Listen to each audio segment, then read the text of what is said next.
کچھ دوستوں کے ہمراہ ایک آستانے پہ جانا، وہ اتفاق ہوا جب ہم گئے تو وہاں پر سورۃ الملک کی تلاوت ہو رہی تھی، عرس کی تقریب ہو، اتنا اجتماع ہو، اور جس بندے کو تلاوت کا کہا گیا، ظاہر ہے وہ پیر صاحب کا منظور نظر ہی ہوگا نا، پیر صاحب کا جان پہچان ہی ہوگا، اس کو کہا گیا کہ آپ تلاوت کریں، اس نے سورۃ الملک کی تلاوت کی ساری غلط، کہ آستانے پہ تلاوت ہو رہی ہے، ایک بندہ سورۃ ملک پڑھ رہا ہے، غلط پڑھ رہا ہے، اسی جگہ پر اسی آستانے میں عرس کی تقریب پہ دوسرا بندہ ختم شریف پڑھ رہا ہے، غلط پڑھ رہا ہے، اسی تقریب میں انہی مشاہد کی جھرمٹ میں تیسرا بندہ درود تاج پڑھ رہا ہے، سارا غلط پڑھ رہا ہے۔ مجھے بتاؤ یہ حالات کیوں دیکھنے پڑے ہمیں؟ اس کی وجہ میں آپ کی گوش گزار کرتا ہوں، کانوں کی کھڑکیاں کھول کے سننا ہے۔ پتہ ہے کیا وجہ ہے؟ کہ سرکار کی امت کو ضرورت تھی قرآن کی، ہم نے اللہ کے محبوب کی امت کو قرآن نہیں سنایا، فقط قوالیاں سنائی ہیں۔ اللہ کے محبوب کی امت کو قرآن کی ضرورت ہے یا قوالی کی ضرورت ہے؟ اللہ کے محبوب کی امت کو کس چیز کی ضرورت ہے؟ قرآن کی ضرورت ہے۔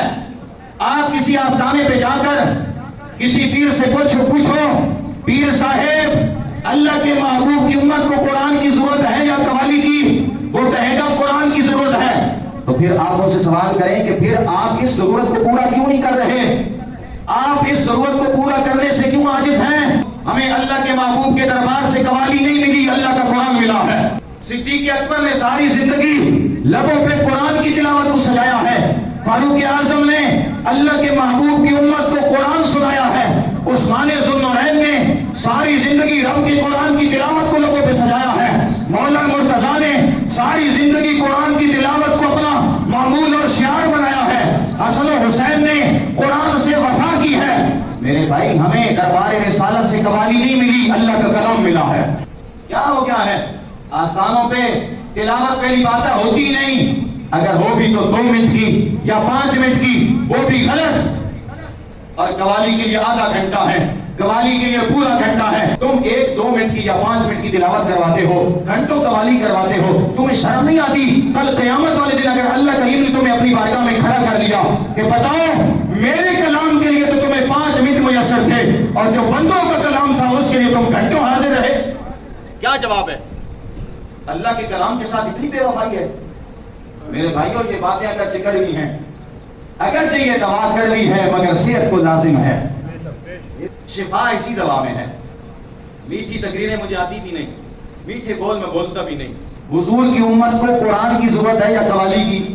قرآن کی ضرورت ہے، تو پھر قرآن کی تعلیم کو آستانوں پہ عام کرنا چاہیے نا، قوالی کو عام نہیں کرنا چاہیے، اس لیے کہ اللہ کے محبوب کے دربار سے ہمیں قوالی نہیں ملی، ہمیں اللہ کا قرآن ملا ہے۔ اچھا پھر دلیل کے طور پر کہتے ہیں چونکہ جی ہم چشتی مزاج رکھتے ہیں، میں نے کہا چشتی ہو، آپ خواجہ غریب نواز معین الدین چشتی کو مانتے ہو، ہم بھی سلام پیش کرتے ہیں، محبت و عقیدت رکھتے ہیں، لیکن مجھے یہ تو کوئی خبر نہیں کہ خواجہ معین الدین چشتی اجمیری کس وقت قوالی سنتے تھے، مگر میں اتنا ضرور جانتا ہوں کہ ایک دن میں وہ 2 مرتبہ قرآن ختم کیا کرتے تھے۔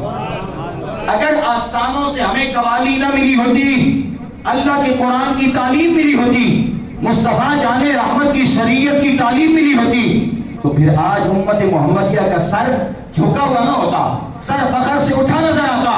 ان کو پتا ہوتا کہ ہم جب خانقاہوں پہ جاتے ہیں تو ہمیں ڈھول کی تھاپ نہیں سنائی دیتی، ہمیں یا تو اللہ کا قرآن سننے کو ملتا ہے یا آمنہ کے چاند کا فرمان سننے کو ملتا ہے۔